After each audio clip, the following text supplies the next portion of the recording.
Give me 1 second here. So I call up the agenda. There it is. Okay. Right. So we will skip approval of the minutes and begin with my report. Sure.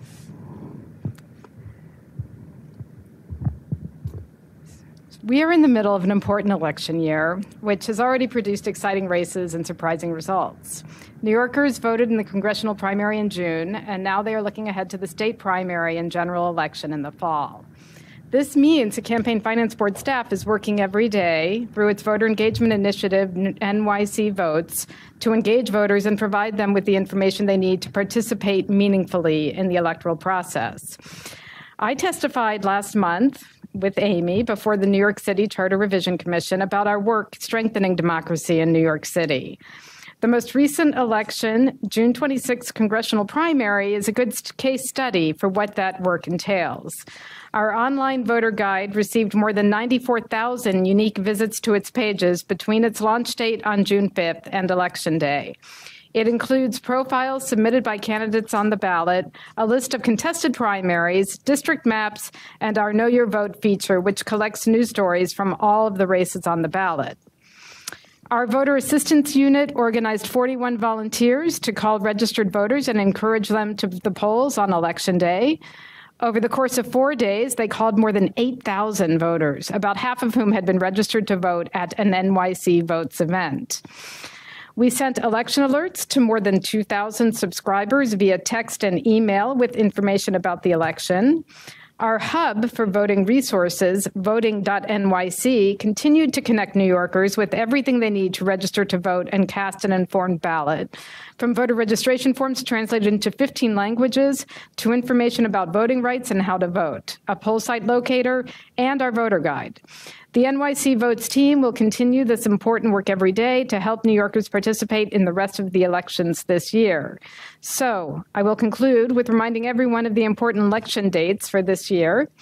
The state primary election will be held on Thursday, September 13th, not a Tuesday as usual. National Voter Registration Day will be on September 25th, and the general election will be on November 6th. So with that, I will turn it over to Amy Loprest to give the Executive Director's report. Thank you. I just have two things to announce. I last weekend on Saturday had the pleasure of introducing a new documentary movie called Dark Money, which is about the role of undisclosed money in our elections and how it affects our electoral process through the lens of a case study involving the state of Montana. It's playing at the Independent Film Center. If you have the opportunity to see it, it's still playing through the weekend. It's really a fascinating look at how dark money influences our elections, made all the more important by the announcement yesterday by the Treasury Secretary that they'll be no longer taking disclosure of the donors for certain kinds of nonprofits. So an important film about an important issue affecting our elections. Tomorrow, I have myself and a number of the staff have the pleasure of welcoming members of the Washington, D.C. Commission that will be administering its new public financing program that is modeled after the New York City program. They are making their plans to administer that new program that was signed into law earlier this year by the mayor of Washington, D.C. So always happy to provide expertise and be a role model for other programs throughout the country. Now, Onita Coward-Myers is going to present about our work that our staff has been doing in this busy election year. Thank you, Amy. I wanted to start by just sharing first that one of our members, John Avlon, has submitted his resignation to the Voter Assistance Advisory Committee. Very sad news for us, good news for CNN. He is going to be starting there full time on the morning show, so it is going to be very difficult for him to continue his obligations here, but we wish him well, and we'll watch him in the mornings.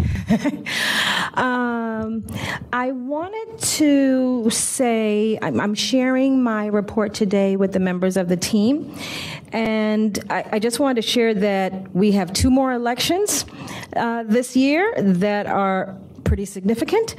We have one, as our chair said, is going to be on a Thursday, not on a Tuesday, which is pretty important news that we need to make sure that all of New York understands, voting New Yorkers understand.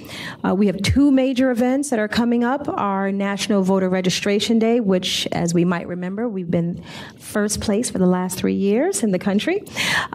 We have the 10th anniversary of our Youth Poet Laureate program. And we have a host of voter registration drives and get out the vote initiatives to take us through the end of the next 6 months. All while we are participating, monitoring, and watching the Charter Commission review, while we're also watching the City Council unfold with theirs as well. We also are very pleased to have a representative from Councilmember Brad Lander's office, Annie, who is going to be speaking tonight also about the work that they are proposing with the Office of Civic Engagement, as well as the mayor's office, looming conversations about a democracy officer. So there's a lot of work going on in our area. I thought this would be a really worthwhile time for us to pause again and to listen to some of the work that we have been doing, the impact of it as well. So as we are reviewing all of these different types of things, there's certain things that we're doing in-house that we should be mindful of. And you heard a lot of it from our chair's response, her report as well.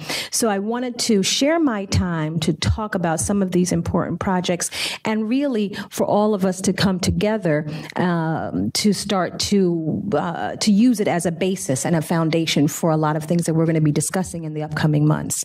And that's what I wanted to say. So what I will say is, in introducing them, for the benefit of those who do not know them, there is Sabrina Castillo Juarez, who is our VAU manager. There is Sean O'Leary, Summer Griffin, and Matthew George Pitt. The roles that they serve include that Sabrina is our voter assistance unit manager, and she has been working directly with me and our team on an analysis of our current programs, and she's leading and the keeper of our plans moving forward on our analysis and strategic planning. Sorry. Sean, as our field coordinator, as we know, is responsible for our Get Out the Vote efforts. One such thing is our phone banking, our days of action. He is also responsible for our volunteer bank, our pool of volunteers. So he will talk more about that. Summer, our youth voter coordinator, is responsible for our external and internal youth perspective and voice. She runs all of our youth and young adult programming. As she relates to the team, she is responsible for maintaining and developing our youth-related relationships, and she's called upon to have youth members present to be volunteers, to participate in events and opine in issues and in the media as well. Matthew, the newest member of our team, and very happy to have him, has been working on our compliance management of the Local Law 29 mandate as part of the charter and the Directive 1 agencies. So Matthew is also tasked with working with us in developing our citywide outreach plan for the unit's community engagement initiatives. This requires significant outreach on his part based on managerial and data-driven indicators. And he'll be doing this work, working directly with Sabrina and myself. So you'll hear more about that. So they'll each have their reports. Matthew's will probably be a bit longer because he's the newest member. So with that, I'd like to turn it over to Sabrina. Hi, my name is Sabrina Castillo, and I am the Voter Assistance Manager. So I will kick off our presentation that will just highlight some of the work that we are working on, the approach that we've taken, and how we will proceed throughout our programming. And then each member, like Onita said, will discuss each program. I'm just going to move this back. I think it won't read it otherwise. So in voter assistance, we like to work around 4 pillars. And as the voter assistance manager, I focus to ensure that our 4 pillars and goals are evidenced in the approach as we enter each program or initiative. And these 4 pillars are voter registration. We want to ensure that all eligible individuals in the city have the opportunity to register to vote. Get out the vote. This is our effort where we want to create opportunities to increase voter participation, sometimes in specific elections or geographical areas. Advocacy, we are advocates for voting and election reform in New York. If you've been to Voter Day, you've been able to experience some of that with us in Albany. And education and engagement. We want to empower the public through providing information and opportunities for engagement. We understand that some people may need to register to vote. Some may need to understand what that means to them and how to go about that. Others might just want alerts, and making sure that they're able to have that opportunity is what we like to create. And I think most of that, the team members will talk about how we approach that. The areas that I focus on are program development. I sit down with each team member and we analyze the strategy and metrics that we'll be using to track. We review program goals as we enter each program.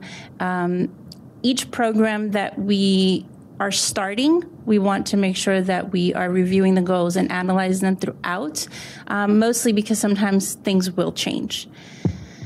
I oversee the rollout of advocacy programming, that's Vote Better NY and Voter Day, and I do that with the team.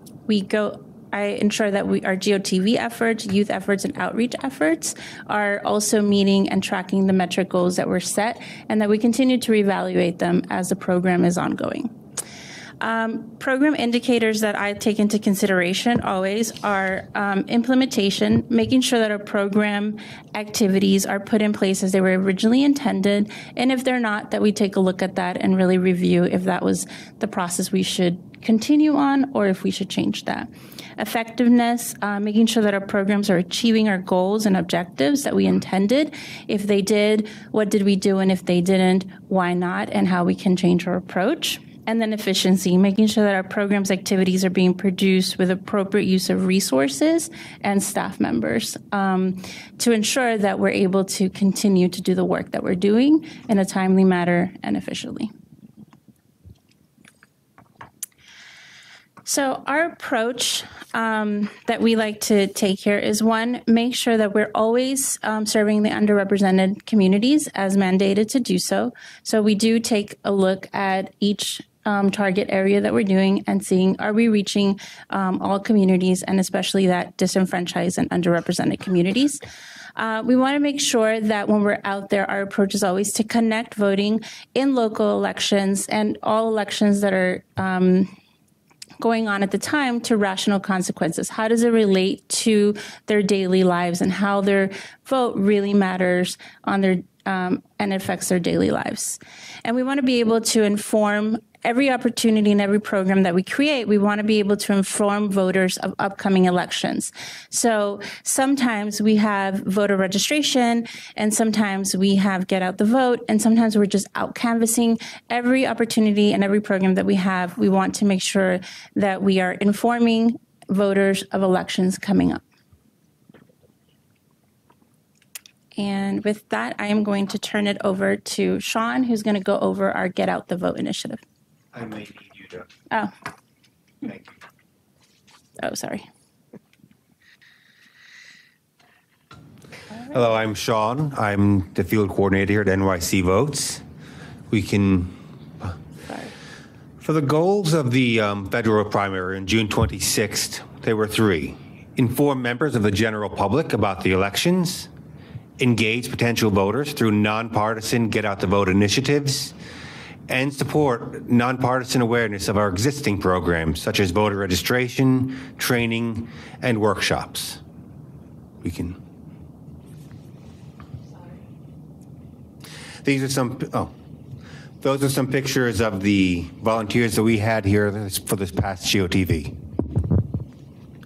Our volunteers come from Volunteer Match, NYC Service, Idealist.org, and we have a volunteer pool here that we've recruited. They've worked with us once, they wanted to work with us again. They've joined us from Voter Day.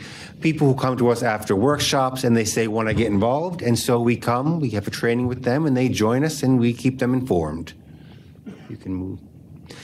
Our GOTV phone banks usually run about a 4-day span. That's Saturday, Sunday, Monday, and Tuesdays. Saturday and Sunday and weekends, it's from 12 to 4. Mondays and Tuesdays will be 4 to 8.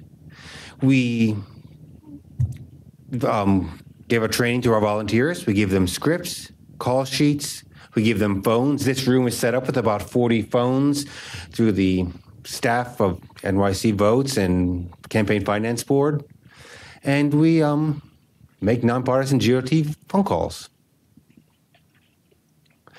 I wanted to look at a comparison to show the growth that we've gone through. So I looked at the June elections, one in 2016, 2018, and you can see in 2016 we had 5 volunteers. This last election, 41. It's a growth rate of 820%. Phone calls, 1,528. 2016 and 2018. Over 8,000, which is an over 500% growth increase. Conversations, 300 back in 2016, almost 400. 2018, we had more conversations in 2018 than we actually had calls in 2016. That's a 400% growth rate. So, no, thank you. It's one of the, without the volunteers, NYC Votes, and without the leadership of CFB, that would not have been possible. And along with our phone banking with the election day, we had our, and Matthew will talk more about this, our spotlights and GOTV and deadlines and election alerts went up on 8 different city agency websites. We had 25 voter registration drives, and we had numerous workshops leading up to the June 26th election. Oh, back one.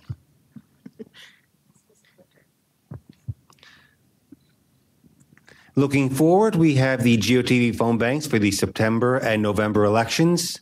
And we also have 2 days of action, which is door-to-door canvassing in DHS shelters, in NYCHA developments, working with the TA president. So these are just some of the activities that we do here at NYC Votes. And if you'd like to join any of these or learn more about them, please reach out to me and I will give you the information. Thanks. I don't know if that's going to cover across. Did it this time? Oh, cool. Thank you. Hello. My name is Summer Griffin. I am the Youth Voter Coordinator here at NYC Votes. And I'm going to discuss our youth initiatives. I spoke too soon. Maybe you want to stand there. Okay. So as the Youth Voter Coordinator, just kind of a recap, my role is to oversee all of our youth programming. That includes our youth civic engagement workshops, the NYC Vote Street Team, Student Voter Registration Day, and the Youth Poet Laureate program. And in addition to that, I am responsible for considering youth representation in all of our external and internal programming by maintaining and developing those youth-related relationships. So... do you want to just click on the laptop? Oh, it should work. I did earlier. I'm sorry. Oh, I'm sorry. Yes. Thank you. Okay, great. So to start off with our youth civic engagement workshop, our goal with these workshops is to increase the number of young New Yorkers to who participate in elections. General goal. To do that, our objectives are to not only register all eligible participants, but to also inform participants of how to register, how to vote, what are their rights, what's the process like in New York, and to educate them on how elected officials really impact the issues that they care about. And so again, that rational impact. So since September 2017, we have done 58 youth civic engagement workshops. Through those, we've registered 270 young voters and engaged hundreds of youth through different programming, including the Summer Youth Employment Program that's with the Department of Youth and Community Development, our partnerships with NYC high schools, community-based youth groups, and the Youth Poet Laureate program finalists. Thank you. Another program that we do is our NYC Vote Street Team. They help us, they work throughout the summer and help us expand our outreach into every corner of New York City. So the street team is made up of 5 interns who are here today, right behind me. I will introduce them by name. We have Joe Bermudez, Lizzie Hodges, Mohammed Tanvir, Nia Alvarez-Mapp, and Raquel Marot. And so these, another so these are college-age leaders. They work for us throughout the summer for 10 weeks. They are trained in how to facilitate the civic engagement workshops, how to engage community members and to register them to vote, how to maintain meaningful partnerships that, again, will allow us to really expand our reach all throughout the city. So just kind of taking it back or look back at last year, throughout the full 10 weeks last summer, our street team went to 75 different events. That's workshops and tabling events, including community fairs, SYEP orientations, naturalizations, and they registered 1,170 people to vote throughout the summer. This year, we're halfway in, 5 weeks, and our street team has attended over 50 events, again, community fairs, SYP orientations, naturalizations, and they've already collected 1,100 registrations. So we're very excited.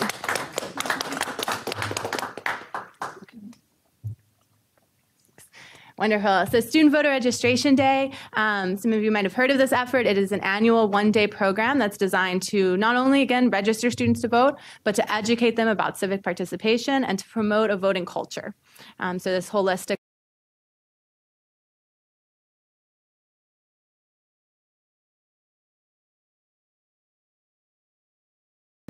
The first Student Voter Registration Day was in 2015. We worked with 25 schools and collected 2,000 registrations. Our role in the programming was to develop the SVRD curriculum alongside our partners. We partnered with community-based organizations that were in each of those schools, and we trained all of those individuals on how to give the curriculum and how to register voters. In March of 2016, we expanded greatly into over 51 schools and collected 8,000 registrations forms. Again, we revamped that curriculum for that year. This year, we administered grants to the community-based organizations through the New York Immigration Coalition so that they could really ramp up their efforts within each school, and we trained all of the staff. Fall of 2016 and 2017, we took more of a support role. In the fall of 2016 was a very small SVRD. In the 2017 SVRD, more than 60 schools participated, and they collected over 2,000 registration forms. And then we'll go on to the next. For SVRD 2018, we were able to greatly expand into 250 schools, and we collected over 10,000 registration forms from students. We're very excited about that growth. We were able to do it through our partnership with City Hall, the New York Department of Education, City Council, and other partners. Our role was to, again, revamp that curriculum and our resources. We administered grants still to community-based organizations, which were in some schools, and we also had, through our work with City Hall, we're able to get volunteers into other schools. We trained all of the CBO staff and volunteers, and in addition to that, this year we created an online training so that the schools and the volunteers had access to that. And the last program I'll talk about is our Youth Poet Laureate program. This has been a staple program since 2009. The programming has changed a little bit the last couple of years in some really exciting ways. For the first 8 runs of the program, 15 applications would come in. We do this program with Urban Word NYC. They would receive the applications. 15 finalists are selected based off of their resumes and their poems. Those finalists would get a training on voting and on their responsibility as a YPL. And then there would be this competition where judges would decide who was going to be the Youth Poet Laureate and the ambassadors who are the runners-ups. Then this position lasts for a year, and during that time, the Youth Poet Laureate and the ambassadors perform, volunteer, and encourage voting to their peers. What we changed about this year and last year is that now those 15 finalists are selected and they become fellows. And we have a month-long fellowship program where they get to workshop their poems. They develop their 1-minute voting poem. They get, goes back. Yeah, go back. Sorry. They get a civic engagement workshop, so a full workshop with us. They get really to dive in on what the roles and responsibilities are and what's the significance of taking on this role as the Youth Poet Laureate. And then the YPL and the ambassadors are really selected on their poetry, but also on their leadership and on their commitment to the program. Great. So with that change has also come a really expanded role throughout that year-long tenure. The Youth Poet Laureate will do a media tour where they talk about what's so important to them and what their goals are. They spend the year volunteering and registering voters, and they perform at least once a month, oftentimes more at different events. So since our inception, I should mention that this year we are celebrating our 10th year anniversary, and we're very excited about the program and about all of the growth of the program. So in those 10 years, we have reached well over 100,000 NYC youth. And this program, the very first of its kind, has actually inspired the creation of 41 similar programs in cities throughout the country, and even a national Youth Poet Laureate program. So we're very excited about that. Okay. I will pass it on to Matthew to talk about Local Law 29. Good evening. My name is Matthew Pitt, the engagement coordinator. I became the engagement coordinator roughly 5 months ago in late February of 2018. Sorry. So my report will cover the work that I've done in the last 5 months. Just want to give a brief overview of what Local Law 29 is. Local Law 29 requires 26 city agencies to provide voter registration services to anyone who is applying, renewing, or recertifying city services. And that can be for anyone who is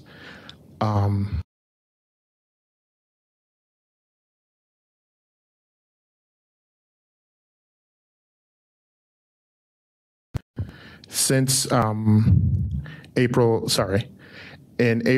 17th, the 26th, and May 1st, I've conducted 3 on-site training sessions in which a total of 78 agency officials have been trained in nonpartisan voter registration. And on June 21st and June 22nd, I've conducted 2 off-site trainings that were held with the Department of Small Business Services subcontractors and the Department of Housing Preservation and Development, in which about 12 people were trained. I just want to note that the training sessions that I hold are not annual, and I will continue to monitor and train any city agency officials and anyone who's been assigned as an agency voter coordinator for that agency. In total, this represents 90 city agency officials that have been trained in nonpartisan voter registration from April to June. And these people hail from at least 23 different city agencies. Also, I will be conducting more training sessions. I believe the last one for the year should be July 26th, and this will be for community boards and any other city agency officials that were not able to make it to the 2 previous training sessions. That'll bring me to 100%. I'm happy to report that through these training sessions that I've done with the city agencies and their subcontractors, they've ordered a total of 22,360 voter registration forms since April in the 5 required languages and an extra language in Russian. Starting in July of 2018, I'll be conducting compliance visits with city agencies who are covered under Local Law 29. And during these compliance visits, I will meet with each agency voter coordinator to discuss their voter registration distribution plan and to measure their compliance with Local Law 29. And after each meeting, I will be publishing an internal report, which I will submit to the Director of Voter Assistance. Now, beyond compliance, I encourage Local Law 29 agencies to go beyond compliance, and I even let them know that they can sort of freestyle their own events or services. And if they need any guidance or any assistance, they can always contact me and contact NYC Votes to do joint events. And a few of them have done this over the last few months. Department of Homeless Services, we normally do a day of actions with them. The last one we did with them was September 23rd, 2017.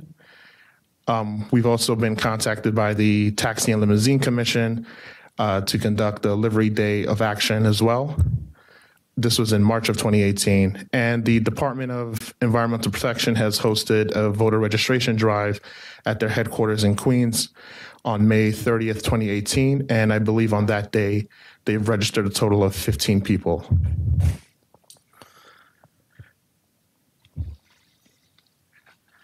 Here I'll go over my outreach efforts that I've done over the last 5 months as well. Part of my portfolio is conducting outreach to new partners to support our existing and future programming.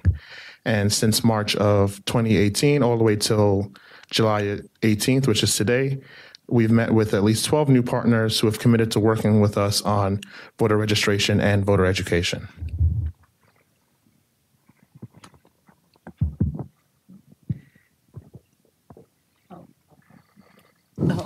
All right. Well, I don't know if people remember at the last meeting I asked Onita to look into the issue of the governor's new executive order pertaining to parolees being able to vote. Your mic's not on. Oh, okay. I'm sorry. I'm just tired. I've been up all day.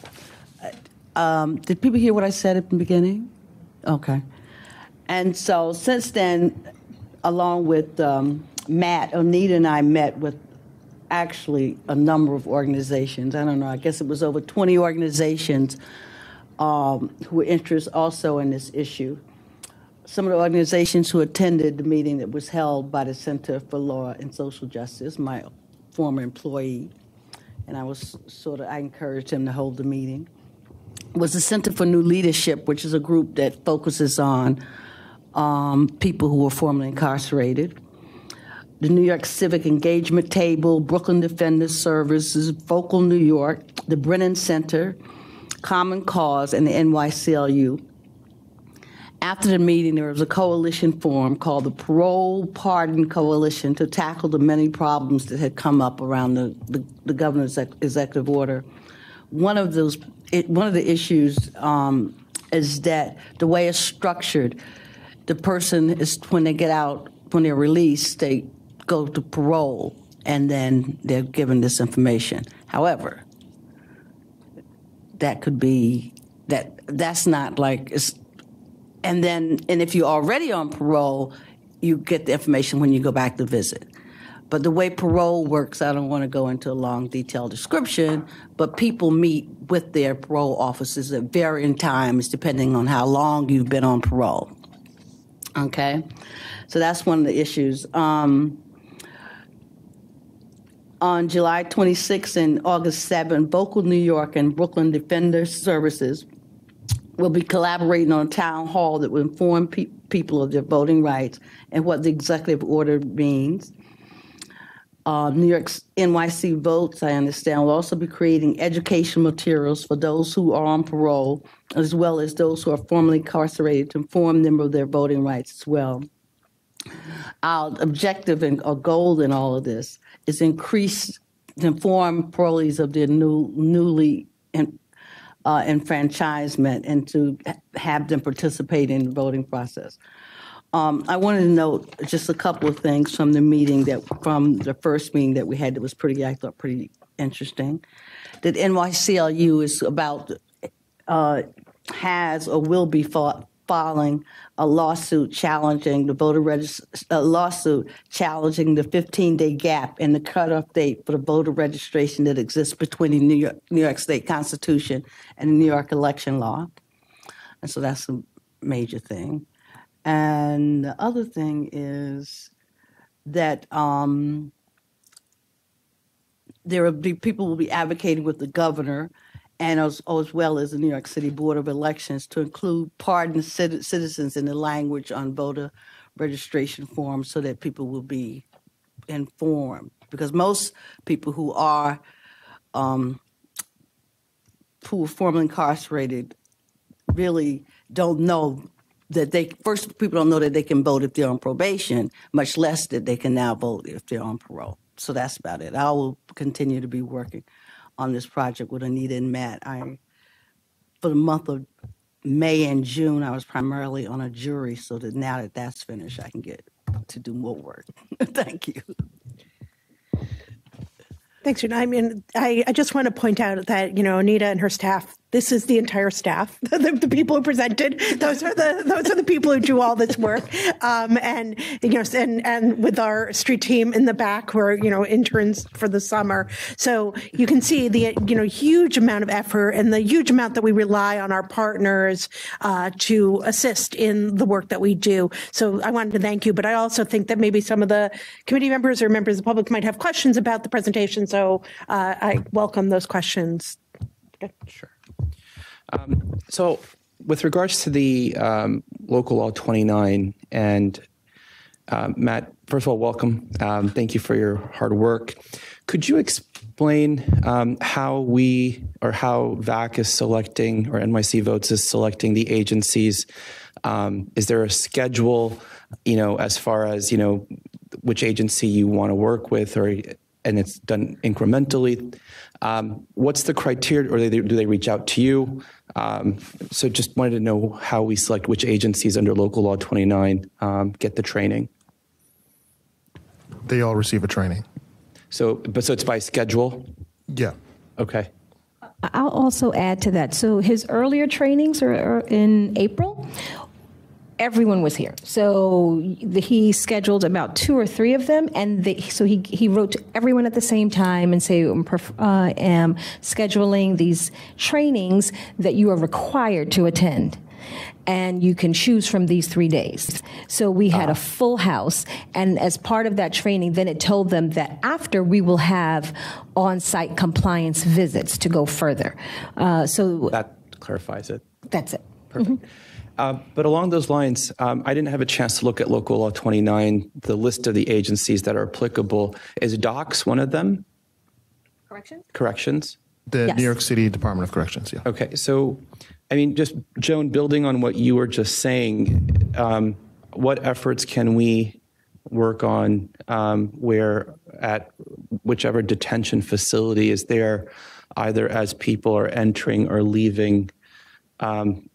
There may already be information there. I don't know, but I think there might be some way to work together with what Joan's proposing with some of the work that you're working on. You're referring to the parolees, correct? Correct. People being released and their family members or visitors who are coming to the facilities. Okay, I just want to clarify, the New York City Department of Corrections doesn't have parolees, so that agency is excluded. It's only the New York State Department of Corrections, and basically what we're doing there is currently drafting materials and an outreach plan to reach members of that community to inform them that they can receive a conditional pardon, which allows them to register to vote and to vote, as well as partnering with other groups that already touch those communities work with those communities to also spread the word as well. I mean, sorry. To make it clear to people, because most people don't know the correction arrangement. People are in city facilities. If they're in city facilities awaiting trial, they're supposed to be able to vote. If your right to vote cannot be eliminated just by the basis of arrest. So I mean, that's a whole nother area. I don't know. I haven't looked into it for a while, but so I don't know how this information is conveyed, and I have no idea. I would really like to know how many people actually vote on Rikers Island. And the second thing is people on probation can also vote. Right. I think that's the point. Yes. Yeah. Mayor, I don't know if you were here, I guess last year, we did a project with Legal Aid Society and went to Rikers, and Legal Aid Society I do remember that. Produced some materials to inform, kind of a note card that would inform people about their right to be able to vote while they're at Rikers or when they're on probation. So it's concise, but that was before the governor's order, which kind of made things more confusing for people. It was confusing and to Joan's point, I think maybe the Office of Court Administration may be able to facilitate what you're proposing as well. Oh, that's a good idea. I haven't thought of it. And so, because that's where the individuals are going to have to go at some point, right? I mean, and so unfortunately, in some cases, it takes far too long. But OCA, I think, would be a good agency to work with. I'll look into that. All right. And I'll just add to one of your earlier questions, Mayor, that with the Department of Corrections, they do have staff members there who go in and notify, who are supposed to go in and notify those who are detained of their right to register and their right to vote from there, and to supply them with absentee ballot forms. And they do that all in the timing that is necessary, because it's very hard to get mail and as such, and send those out for them. But people, do you have any statistics as to how many people actually do vote from Rikers Island? Well, I don't have that on me today, but I can get that for you, Joan. Because I ran the Brooklyn House of Detention, because I was always wondered whether or not people were actually voting. Yeah. I don't know if they treat that as an What? Okay. You don't know if they gather those statistics? So, I mean, Joan, and the council member may know this is when people vote and the Board of Elections gets that data, it's broken down by ED, AD. Right. But your registration would still be at your place of residence. Right. So if they're doing it, they would have to do it with absentee or provisional ballots. I'm sorry. It would, I would so love to be pleasantly surprised that anyone voted. It would stun me if we were honoring people's right. I would love it to be stunned in this way, but my hunch is that no one votes, and if they do, I'd love to learn about it, but they'd have to do it on provisional or absentee ballots. It's unfortunate that Amanda... It's a problem to solve them, because people who are incarcerated in these facilities, can't the facilities just count the number of forms that are sent out of the facility? Can't they just gather that information? Or the city council could require them to do that. This is a really interesting idea, and it could certainly be done. I'll tell a quick story here. During Hurricane Sandy, we in my district had about 500 frail elderly folk sleeping in cots on the Park Slope Armory, and miraculously, like a volunteer, realized that they were all going to be disenfranchised. Because they weren't going to be able to go back. Their poll sites weren't even open, and they certainly were not going to be able to go back there. And she went down to the board, got the absentee forms, walked up and down the aisles and collected everybody's absentee proxies, took them all back herself, got the ballots, came back, walked the aisles, and 100 of the 500 folks were able to vote thanks to this one crazy dedicated volunteer. So something like that would have to be happening, and it sounds because I think that there wasn't, Anita, you can correct me, that there was some attempt to deal with this issue about getting absentee ballots to at least the people, I know it was at Rikers, I'm not sure. Absolutely.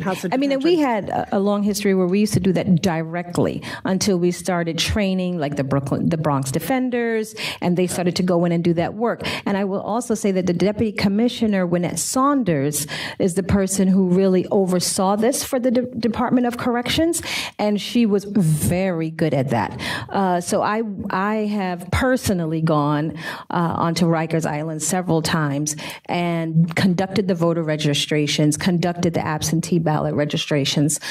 So I can attest that the Department of Corrections was providing that under her leadership. But you don't know whether that, I mean, there's a separate question about whether it's being reported, like that's, because there is then, yeah, sorry. I emailed our data person who was here before, but it stepped out to see if she's still here, because she may actually have the answer to the question about whether people are voting. And the Mayor's Office of Operations does have this information, because since they're covered under Local Law 29, they are required to give a report twice a year on their numbers. So those numbers do exist. I think we have a binder of the last one in January.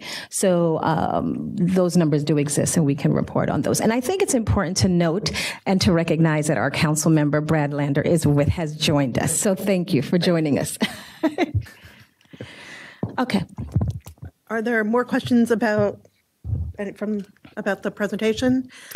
And I'd also like to say we're trying, the point of this format this time is, as we said earlier, with all of the looming conversations, and the reason why we would have the councilman here with us today is because there are a lot of things on the table now that people are considering, and which is the reason why the staff went through the impact of the work and the work that they're doing.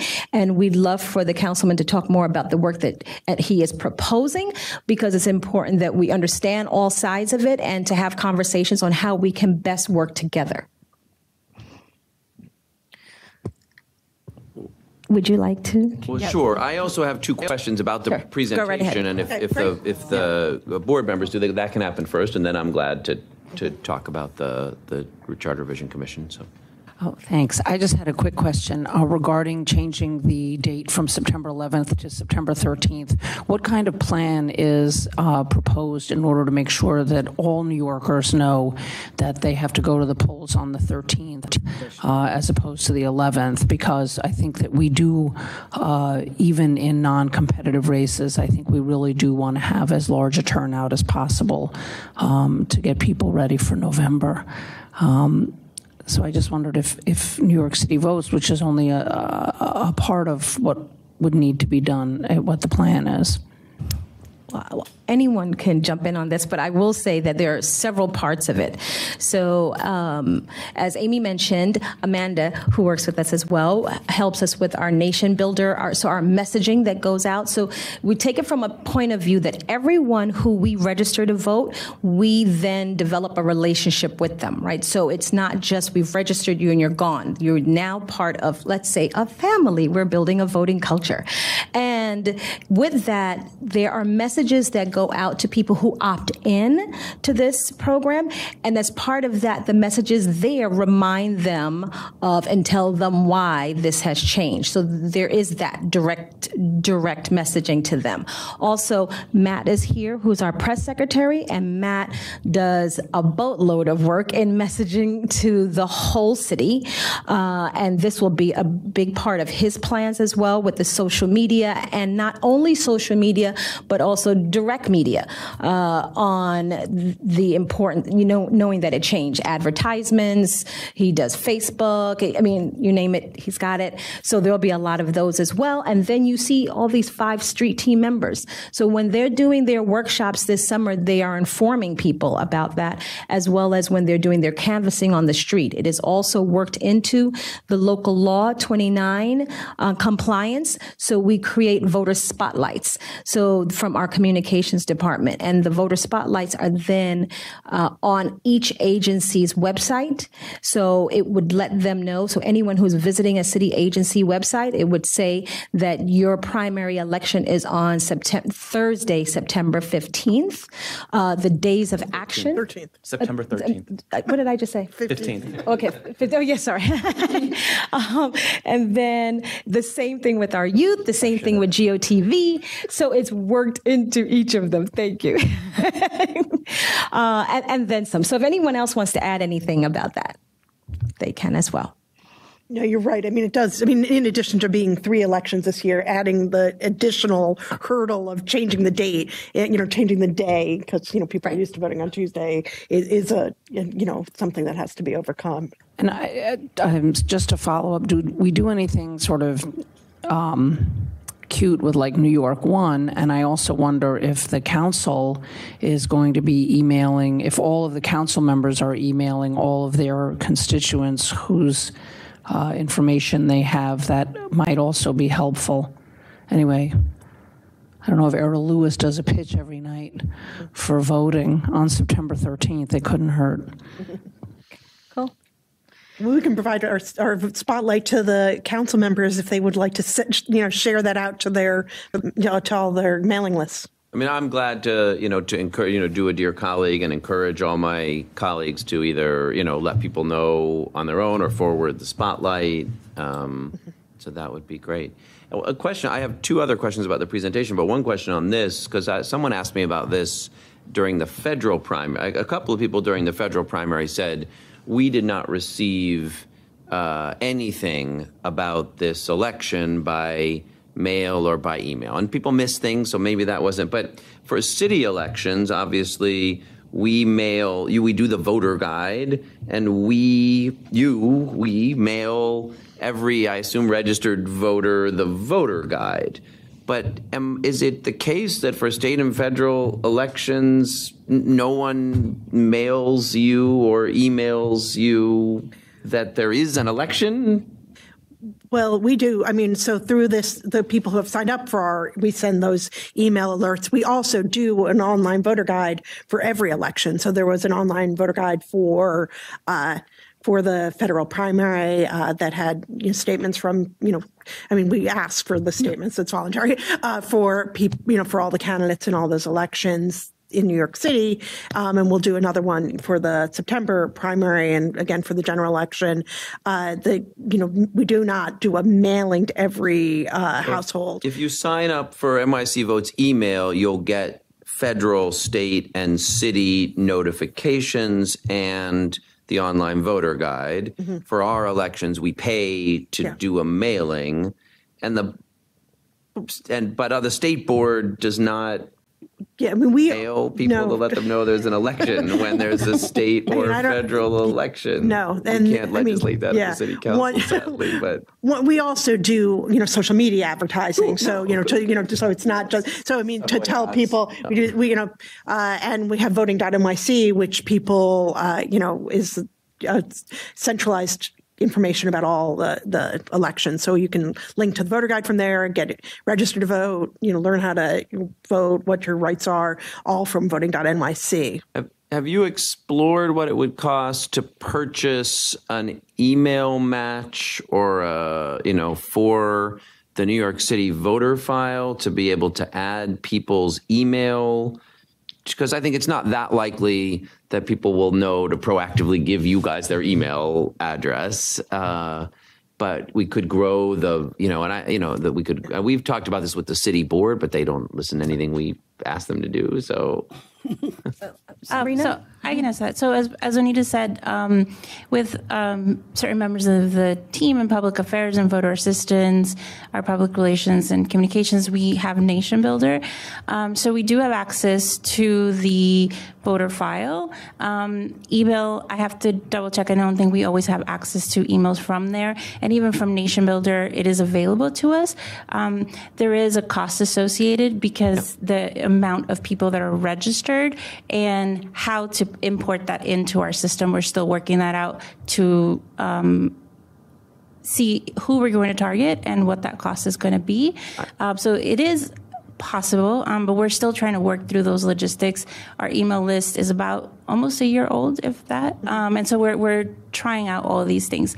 But the voter file itself it's like very, very large, obviously, as you know. Oh, and there's vendors. The voter file is large. Then there's private vendors who do matching to email. Yeah. So if you guys are researching what it would cost to, acquire and maintain on an ongoing basis the potentially the private vendor matched emails for the voter file, I'd certainly be glad to advocate strongly in the budget process to get you those resources, because then the odds of people at least being communicated to by email about the state and federal elections, as well as getting, what we give them in the city elections. I mean, we could talk about what some of those costs are. A lot of I it think has there to do are. with- There are some legal privacy issues. So I think that's a great idea. Letting people know. No, those issues are important. So 2 more quick questions. One on the phone banking that you did. How did you decide what universe to target for calls? What was the?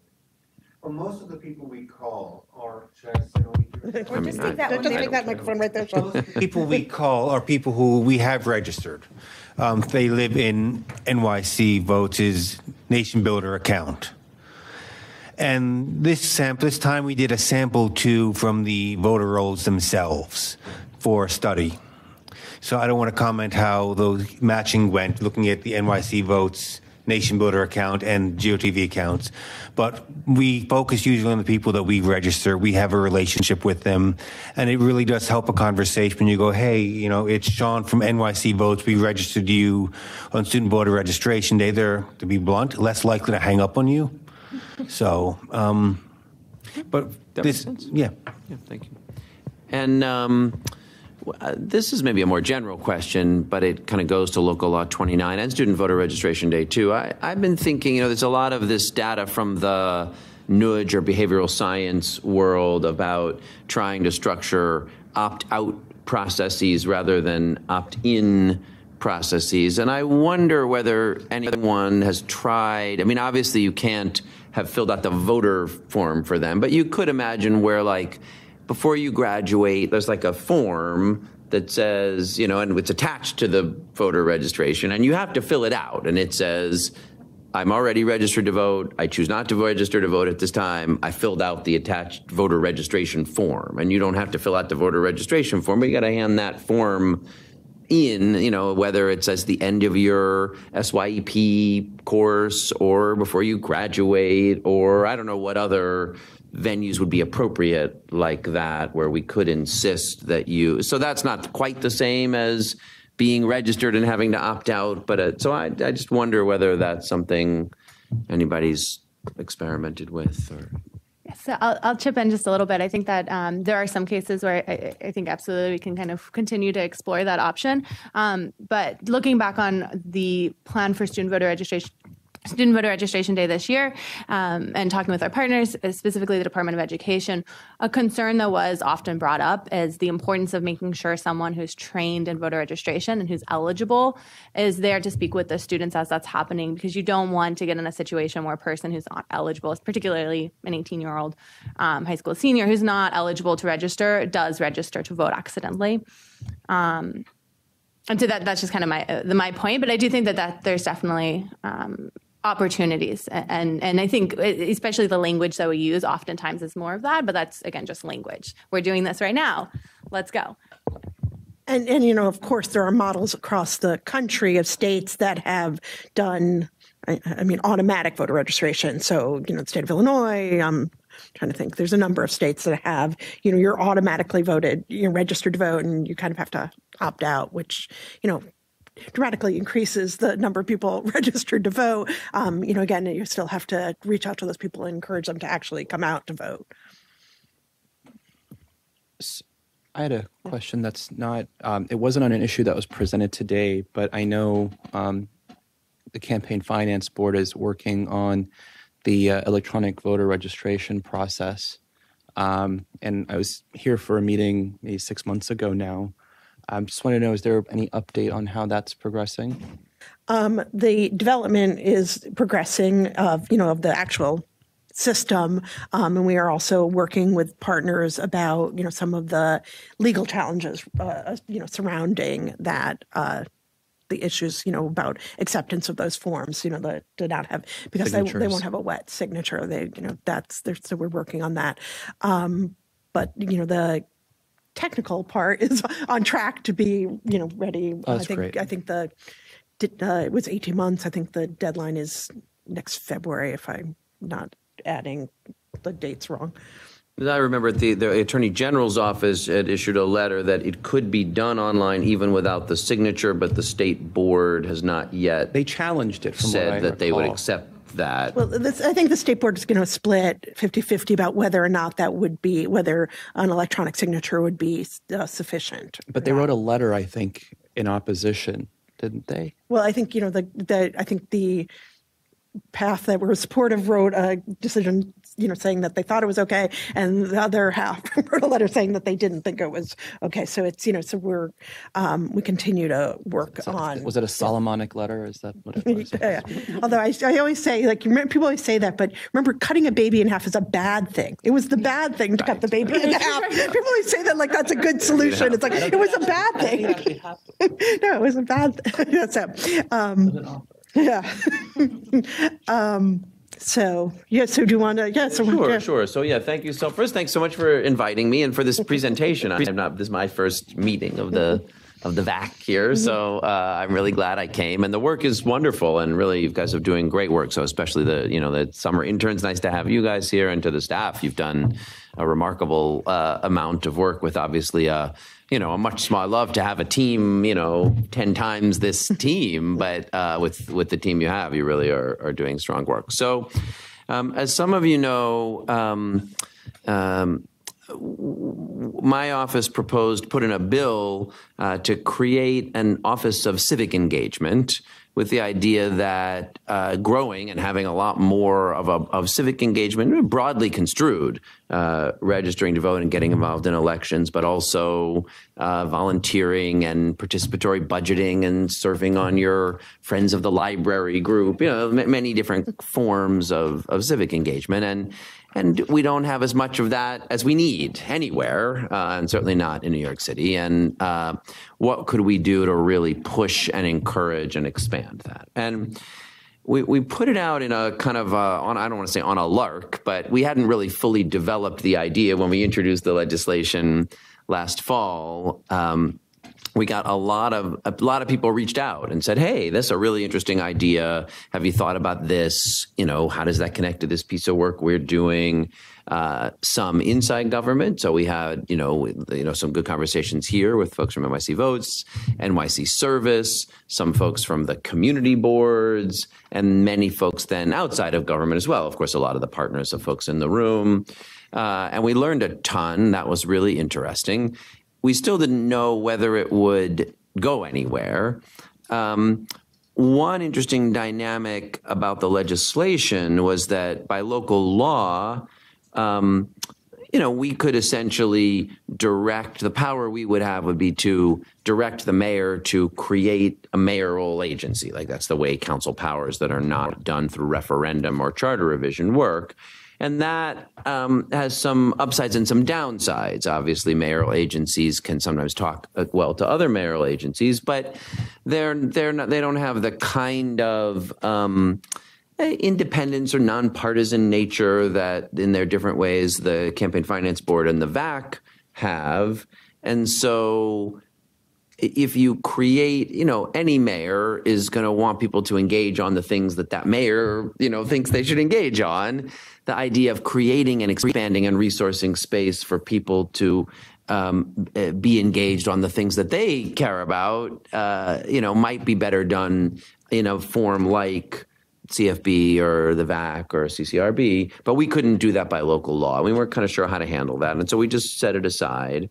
And then at the same time, I'll mention, as some of you know, I've done a lot of work to help bring and expand participatory budgeting in New York City, and have been really excited. Last year, over 100,000 people voted. We're actually going to be expanding from 28 to 31 council districts in the coming cycle. That's really a wonderful and growing form of civic engagement.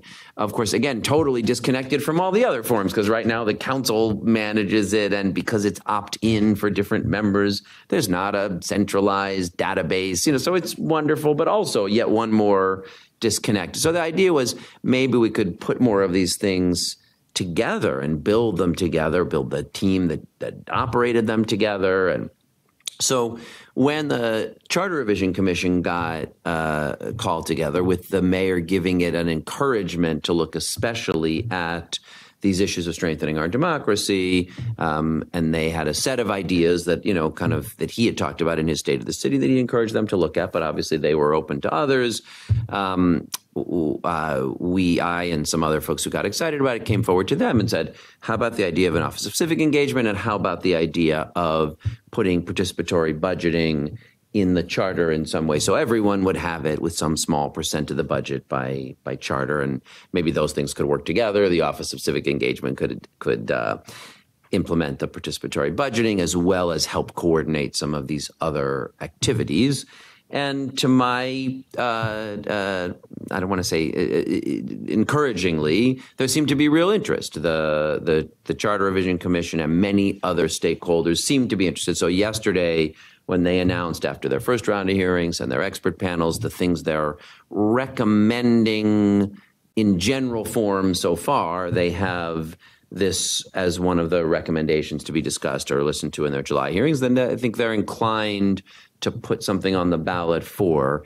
That begs a structure question that now they'll have to think about, and I'm starting to think about more than I have before.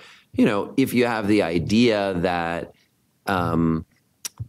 and NYC votes and NYC service and a new participatory budgeting capacity, and maybe some people have suggested the support the city provides to community boards for outreach, recruitment, and support be sort of brought together in one place so that you could do that work together and at more scale. What is that place? What does its board look like? And how does that relate to both the VAAC and the CFB?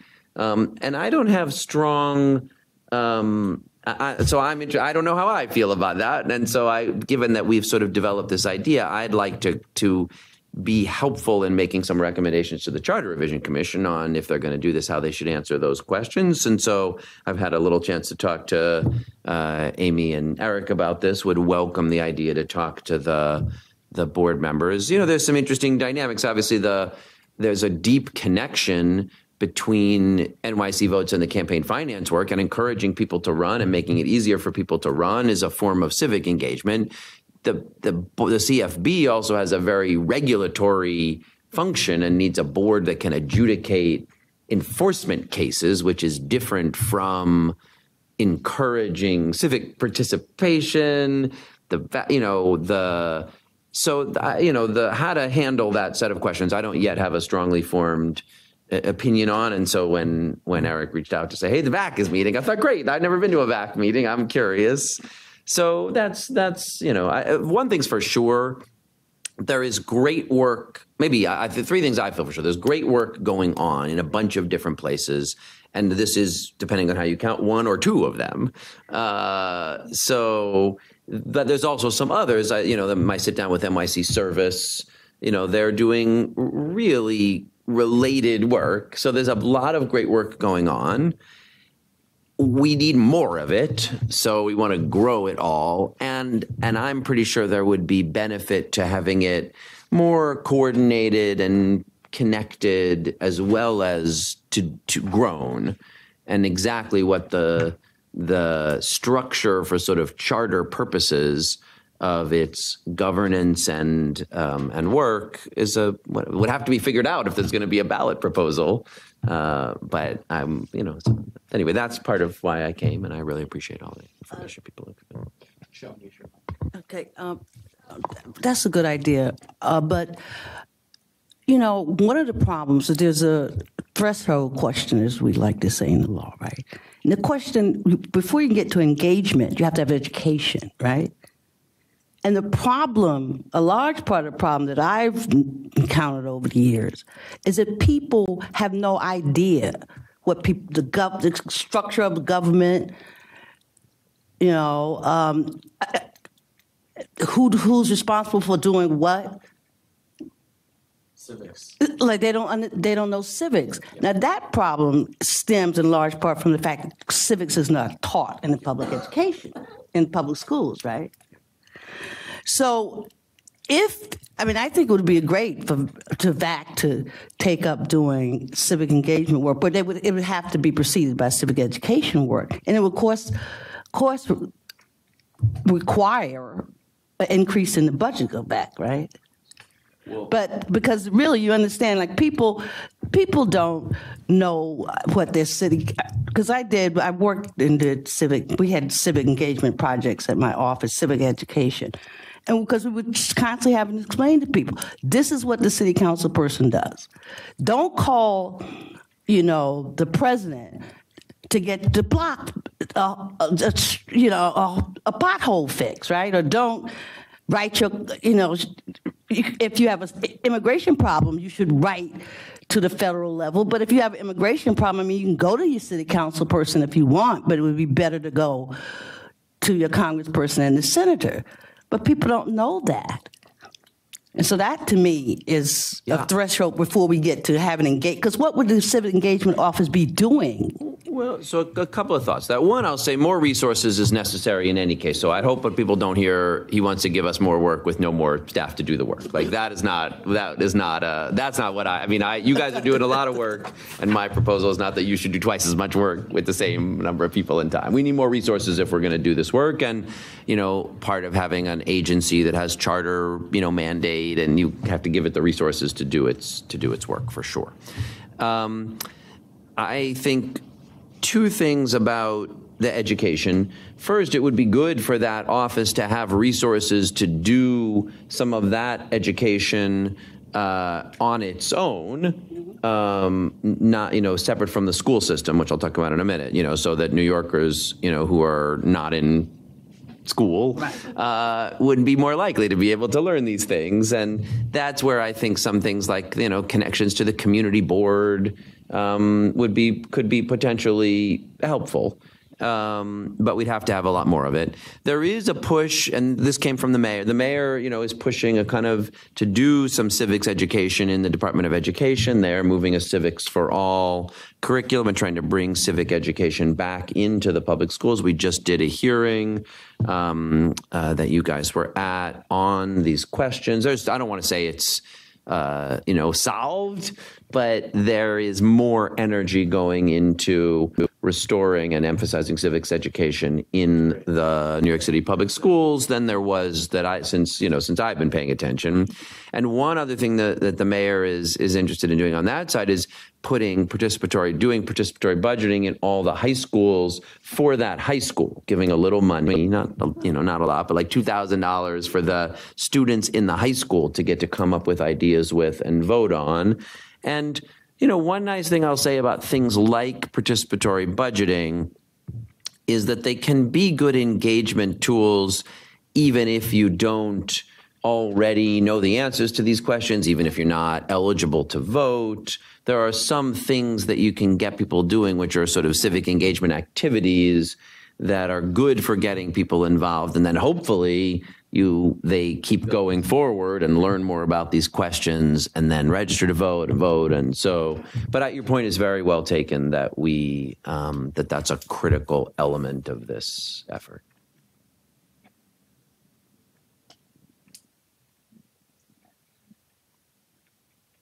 So, I'll just add that, I think that, as you point out, that obviously the synergies between the work that we do as campaign finance, engaging candidates has a great synergy with the voting work that education and outreach that we do, printing the voter guide, the debate program, all of those things that we also do. But I also think that, one concern, and I think it was somewhat voiced in at the meeting yesterday of the Charter Revision Commission is, when you create a new agency, which I think, there is a great need to get people engaged, to make the mandate too large is, a worry. And so I think while we have a mandate to work with the local law 29 agencies, any organization that did that, obviously we would work with them. And I think that, we partner with these organizations very well. The voter work can become all-consuming, and so it would, I think that having too many different mandates for that, it's already a broad. Civic engagement is such a broad, to do participatory budgeting and, trying to work with the community boards and, doing voter, all of those things might make a kind of so diffuse that not one thing is done well. And I think that, in the 8 years since the Voter Assistance Commission was merged into the Campaign Finance Board and the VAAC was created, I think that we've done, incredible growth of work over those course of those 8 years. And I think it really does work very well with the rest of the mission, notwithstanding some of the enforcement roles that we have in the campaign finance side. So that's just the two concerns that I have. I mean, I think a plus and a concern that to make the mission of an office so broad that it could be weakened unintentionally. There's certainly the risk. NYC Service is pretty small for an agency. The number of people at the CAU that support the community boards is tiny. So I get the concern. You certainly don't want to give it a mandate that it won't have the sufficient resources to be able to achieve, and then it has to make impossible choices amongst a broader mandate. So how to handle that, and whether it's possible to do some dedicated, something like the IBO has, where the revenue is committed. So anyway, I think that point is well taken. So yeah, the goal obviously is not to make it diffuse, and there's a set of things that absolutely can't get lost. But I do also think there are some synergies here that if you were really going to imagine, for example, we wanted a kind of set of metrics, civic engagement metrics, it would be really, you could think about them across, again, it's not everything, what belongs in and what belongs out is a fair set of questions, and for sure. I know maybe it's worth considering a sort of umbrella agency that would coordinate the work in all of these separate agencies and report, on it in the aggregate. Something, so that might be a way of achieving the coordination while maintaining, what we already have, which is working so well. Yeah. I just wanted to add that I have a unique vantage point of looking and watching all of this over a long period of time. So while I started off at the Voter Assistance Commission and was the two staff members who moved over 8 years ago,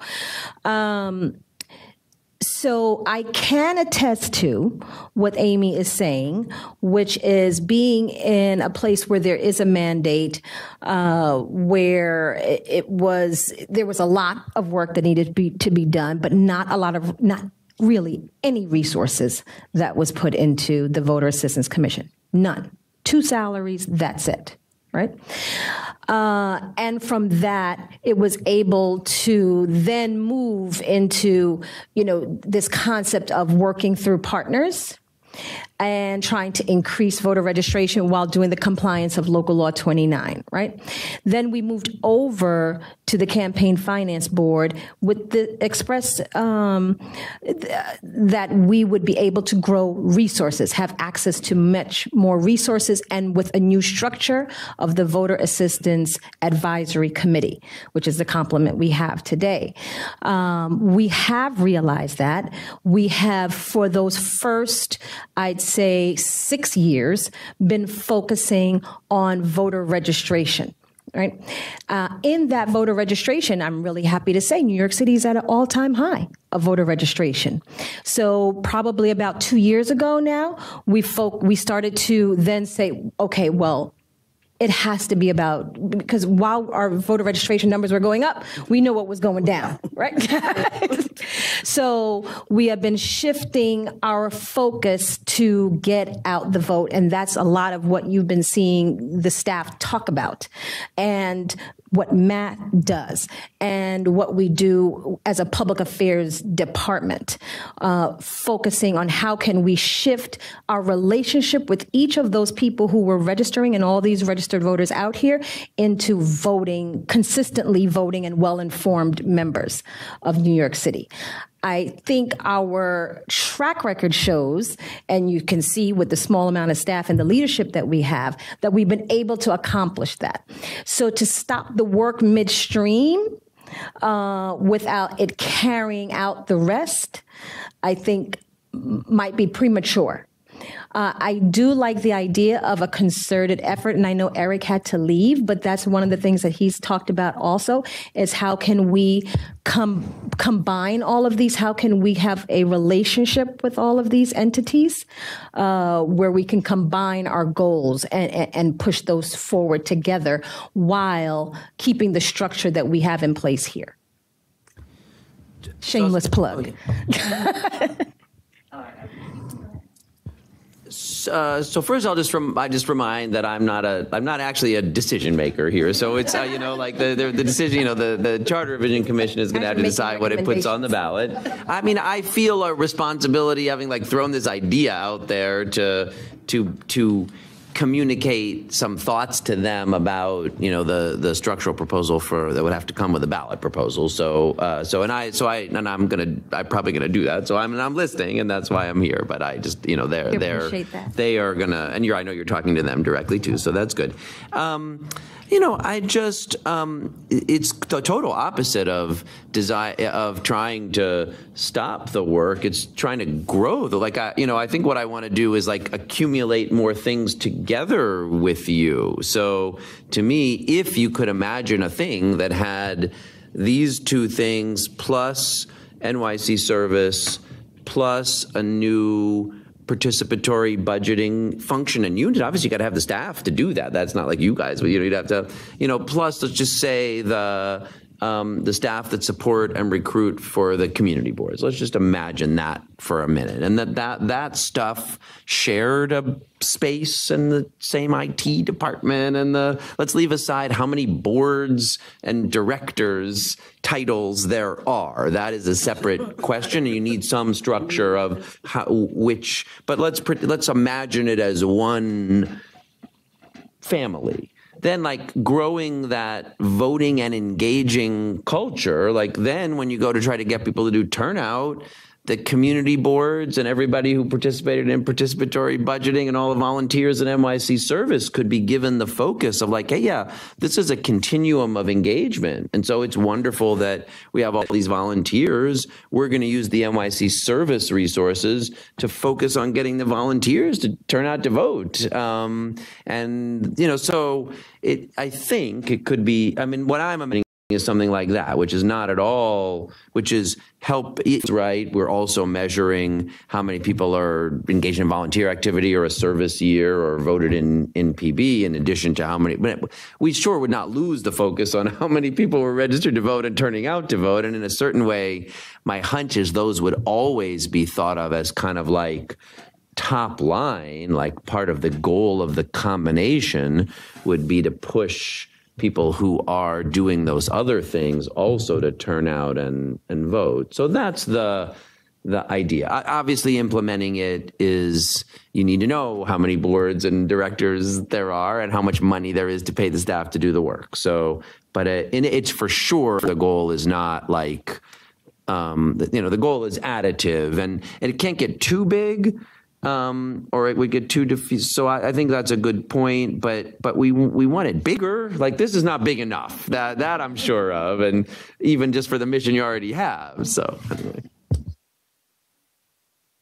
I just wanted to add, based on what I've heard, and as my role here, to analyze our projects. Are we being efficient? Are we being effective? And the agency going in a data-forward mentality. I think you are right that everyone talking to each other would make this better. Our data proves that if you're donating to candidates, you're voting. If you're volunteering, you're probably voting. You're just a much more engaged person if you are involved in these processes, right?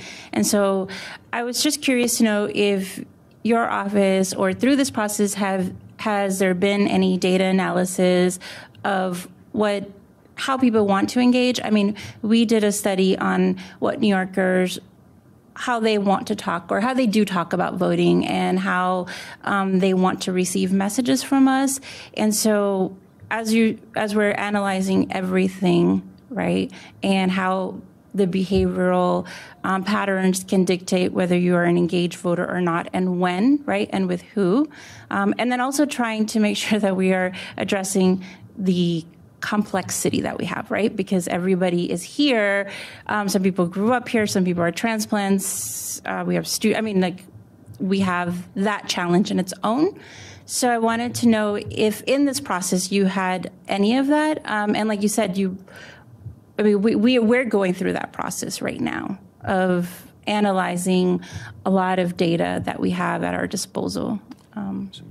So Annie Levers, who's my policy director, is here, and she has looked at a bunch of the data that's out there, but we have not conducted or collected anything on our own. But one thing that I actually think argues to bringing things together is, I think you guys know, it's like NYC Service, hired John Mollenkoff to do this whole study of civic participation. It doesn't make sense to have that over there and this over here. Like, you're asking the same questions they're asking, and right now that's a mayoral agency anyway. So that there is this rich set of data, and they're moving to it. They're doing further work with it that I think speaks to some of these questions, and I totally agree that we would want to keep resourcing and supporting that, thinking about how that fits in with the, kind of the metrics or Mayor Spanish report or whatever the goals that it would be contributed to. We've also seen there's some really interesting online engagement tools. We got a presentation from the folks in Madrid who have built this thing called Consul, which is a kind of open source platform for all kinds of, it's got, a component that supports PB, a component that's like what the White House was doing with We the People in the prior administration. So that, there's both analyzing what we're doing and using tech more strategically for engagement. Of course, that raises lots of questions. So it's wonderful that in participatory budgeting, folks can vote who are, who are not eligible to vote otherwise, who are undocumented or not citizens, and who are, now we go down to 11. And it turns out those kids know enough to decide which of the projects they like best. That's wonderful, but there's challenges too. In Madrid, Consul people create an account and then can participate online, but that's not going to work for undocumented New Yorkers. And so some of the, so there's a hard, I think these are the kinds of problems I really hope you guys will have the resources and charge to solve in some expanded form. Can I ask you a question? The mayor has a deputy mayor for democracy, right? Phil Thompson. So Phil is the deputy mayor for strategic policy initiatives, and Phil is fantastic and wonderful. Right. And really I know Phil, but now, go ahead. Sorry. No. So my question is, because I think it is necessary that there be.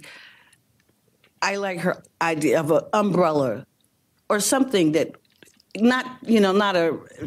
I can imagine how one city agency situated at near City Hall could do all of this, right? Because it would have to be borough-based at the very, it would have to be borough offices. It just couldn't be, everybody come down to whatever's borough hall, to City Hall.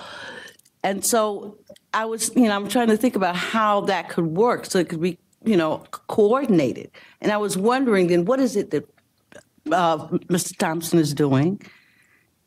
And is this? Well, I had one conversation. I don't want to speak for the deputy mayor. I did have one conversation with him about this, and one could, I guess, imagine a world where this is more the coordination approach, where there was somebody at City Hall who coordinated the work of a bunch of different things going on. And that person, I suppose, could be called the Chief Democracy Officer. I find that kind of a funny title because it's so corporate, It's why would you give democracy to a title? No, so this is the thing. Right now, Phil's title is Deputy Mayor for Strategic Policy Initiatives. And the strategic policy initiatives change. And right now, one of them is strengthening democracy. And so he posted to hire someone who reports to him, or I don't even know if he posted. There's the contemplation that they will hire someone called a chief democracy officer who will report, at least for now, to the deputy mayor for strategic policy initiatives. And I guess that person would play a coordinating role across all this work. And that's better than what we got now, which is not that at all. But what about when that's no longer a strategic policy initiative?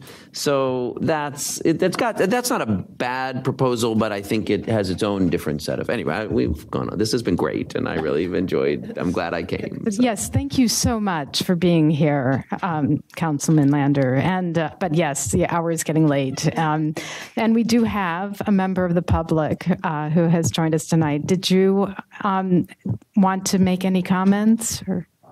No, thank you for asking. This is the first time I've come to such a meeting. Could you introduce yourself first? My name is Joseph Lally, and I came across a Twitter or Facebook notice about the meeting, so I decided to come. I'm interested. I was at a forum with Alexandria Ocasio-Cortez, with the mayor of Barcelona on Monday. And an 8-year-old submitted a question during the Q&A about lowering the voting age. And I realized this would be a state issue, not a city issue. But I think that possibly has great potential for increasing engagement. Of course, we can all argue about what it should be the minimum age to vote. You know, that's an open question. But anyway. Yeah, thank you. I will say this, though. He's also with the Brooklyn Voters Alliance, and we had a meeting with them today as well. And one of the things they wanted me to make sure to share was that last year during the elections, and they were out as well, that what they saw a lot were voters going to the polls with their printed voter guides. And they wanted us to know how much they really appreciated that, and that people were using it, and they wish they could see more of it in every single election. So I promised that I would share that. Thank you. Okay. So thank you all for being here. And is there a motion to adjourn? That was it. Second. Okay. All in favor? Aye. All opposed? We're adjourned. Okay. That was funny. Second from